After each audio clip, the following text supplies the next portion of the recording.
Sur Safer Kids Online, nous avons fait le choix, aujourd'hui, de parler d'un sujet sur lequel nous ne pouvons détourner les yeux, qui gangrène le numérique et la société en général, la pédocriminalité en ligne. Un problème numérique grave qui nécessite notre attention et notre vigilance d'adultes. Ce danger est omniprésent et prend différentes formes, qu'il s'agisse de la récupération d'images depuis les réseaux sociaux des parents par des prédateurs, à des individus qui agissent cachés derrière leurs écrans, en passant par les menaces liées à la sextorsion. Faisons le point en vidéo sur toutes ces menaces et surtout sur comment mieux protéger les mineurs. Nos enfants, adolescents, frères, sœurs, cousins ou amis. Tout d'abord, qu'est-ce que la pédocriminalité ? Un pédocriminel est défini comme une personne qui commet des actes envers des enfants et ou qui consulte des contenus pédophiles. La consultation d'images constitue une infraction exposant à 5 années de prison. Car n'oublions pas que derrière une image, il y a une victime. Nous verrons également par la suite que la consultation d'images est souvent le marchepied vers des actes souvent encore plus graves. La pédocriminalité constitue aujourd'hui un véritable enjeu de société, tant par sa gravité que par l'impunité qui s'exerce, même parfois au sein de la cellule familiale. Comment la pédocriminalité s'est-elle initiée en ligne ? La pédocriminalité a évolué avec l'avènement d'Internet et en a tiré parti pour devenir un phénomène mondial et massif qui nécessite notre attention. Le web, qui est par définition sans frontières, permet aux prédateurs de tisser des réseaux parfois difficiles à percer, à identifier et à faire tomber par la police. C'est la raison pour laquelle les services dédiés à ces infractions se renforcent dans de nombreux pays, y compris en France, et nécessitent une collaboration internationale. Depuis 2009, les moyens technologiques ont explosé. Meilleure connexion, serveurs robustes, darknet, et les communautés de pédocriminels se sont organisées en ligne. Il faut bien comprendre que les pédophiles vont là où se trouvent les enfants. Et aujourd'hui, les enfants sont ultra connectés avec un temps passé en ligne pouvant aller de 3 à 7 heures par jour. Autant de moments pendant lesquels ils peuvent être harponnés par des personnes mal intentionnées. Pour comprendre qu'il s'agit là d'un danger quotidien pour les enfants et permettre aux adultes d'ouvrir les yeux, il faut réaliser que tout pédocriminel fait partie de la société et que ces personnes peuvent être des individus que vous côtoyez tous les jours. Pour la pédocriminalité en ligne, les chiffres sont très difficiles à obtenir, notamment en France. Mais l'ONU estime qu'en 2009, ils étaient 750 000 pédocriminels connectés au même moment dans le monde, pour 2,5 millions en 2024. Ils sont donc 3 fois plus nombreux, mais cela ne suffit cependant pas à refléter le nombre total d'individus, car ces données ne recensent que les connexions en temps réel. Selon la policière Véronique Béchu, dont vous trouverez différentes sources en légende de cette vidéo, la pédocriminalité est partout, tout le temps et à proximité. Elle explique notamment que la consultation de contenu pédopornographique ne reflète ni un niveau social, ni un âge particulier, et que toute la France et le monde est concernée. Plus grave encore, il y aurait un lien entre visionnage et passage à l'acte. Un individu qui consulte, détient et diffuse, même s'il ne perpétue pas, des contenus pédophiles, serait dans 30 à 40% des cas amené à passer à l'acte sur un enfant plus tard. Aucun fichier recensant ces individus n'existant à l'heure actuelle, c'est aux adultes, à nous, de sensibiliser les enfants, dès leur plus jeune âge, à tout comportement suspicieux ou anormal. Pour cela, nous allons vous expliquer les différentes formes de menaces en ligne auxquelles les enfants peuvent être confrontés et surtout comment vous, en tant que parents ou proches, pouvez jouer un rôle dans leur protection. Quelles sont les différentes formes de pédocriminalité en ligne ? Il y a tout d'abord le sharenting et l'oversharing.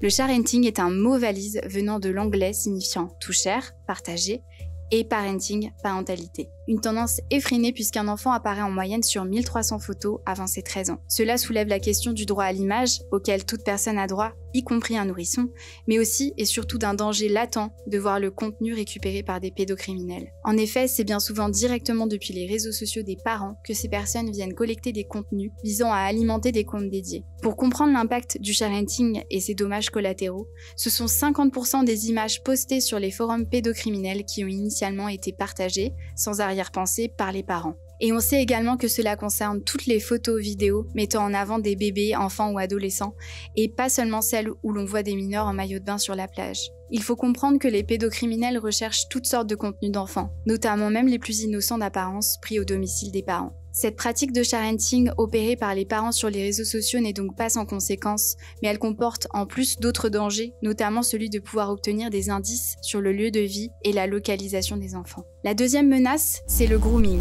Elle plane sur les mineurs Et il s'agit d'une technique de manipulation utilisée par les prédateurs en ligne pour mettre en confiance un enfant afin d'obtenir, entre autres choses, des contenus sexualisés et même des rendez-vous physiques. Cet aspect de la pédocriminalité est particulièrement inquiétant car ces individus utilisent la naïveté et l'innocence des enfants à leur profit et ne demandent que rarement d'emblée des contenus sexualisés. Ils vont prendre leur temps, tisser leur toile et faire en sorte de devenir le confident, voire le meilleur ami de l'enfant. C'est d'autant plus pernicieux si le mineur est en souffrance ou en conflit avec ses parents car le prédateur aura ainsi toute l'attitude pour manipuler l'enfant. De plus, l'enfant n'a pas forcément toujours conscience qu'il s'agit d'un adulte derrière l'écran. Bien souvent, les prédateurs se font passer pour des enfants et demande même à garder secrète la relation pour conserver une emprise sur la petite victime. C'est ensuite que vient s'ajouter une autre menace, la sextorsion. La sextorsion désigne une menace qui, parfois, consiste en une escroquerie, qui démarre généralement sur un réseau social ou une messagerie instantanée de type chat. L'escroc ou le prédateur contacte la victime et lui propose, au fil de la discussion, des échanges en vidéo ou des photos à caractère sexuel. Cela peut survenir longtemps après les premiers échanges car les pédocriminels veulent d'abord créer un climat de confiance et de secret avec leurs victimes.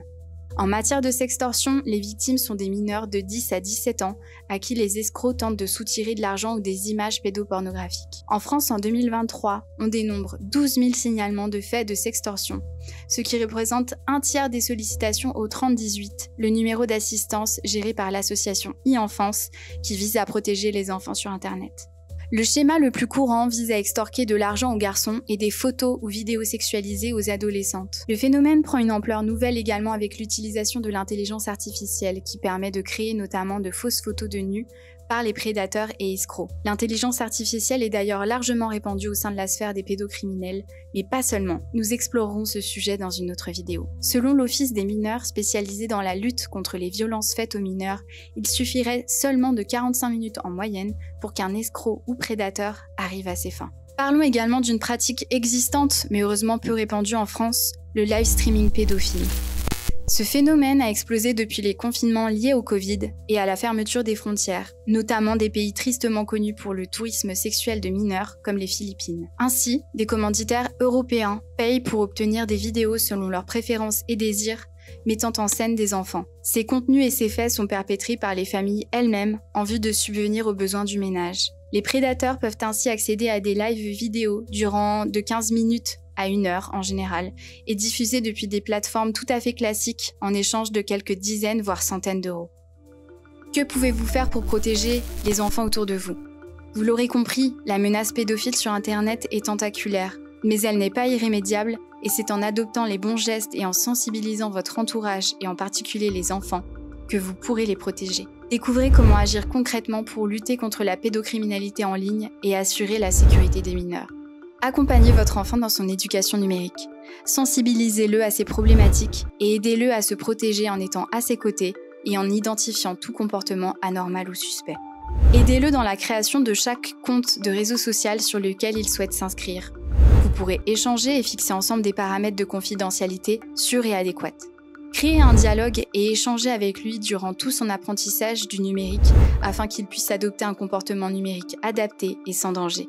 Plus globalement, ne donnez pas un support numérique, même à un jeune enfant, sans lui avoir expliqué les comportements à ne pas avoir et surtout comment l'utiliser.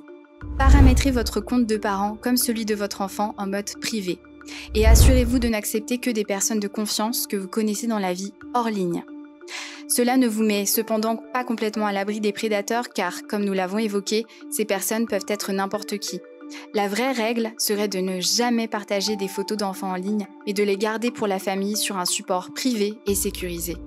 Gardez aussi en tête que le partage, y compris sur des messageries sécurisées type WhatsApp, n'est pas exempt de prédation.